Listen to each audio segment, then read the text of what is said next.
আমি কে তুমি কে আমরা রেডি আমরা মাতো বন্ধ কর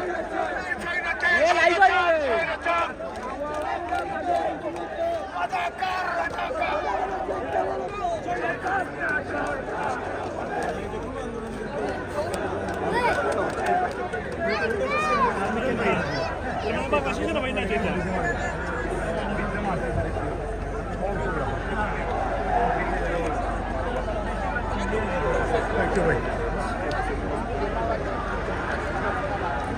সরকারি কলেজের সাবেক নেতা হল গভর্নমেন্ট কলেজের সাবেক নেতা হল সিলেট সরকারি কলেজ শিবির বিএনপি সব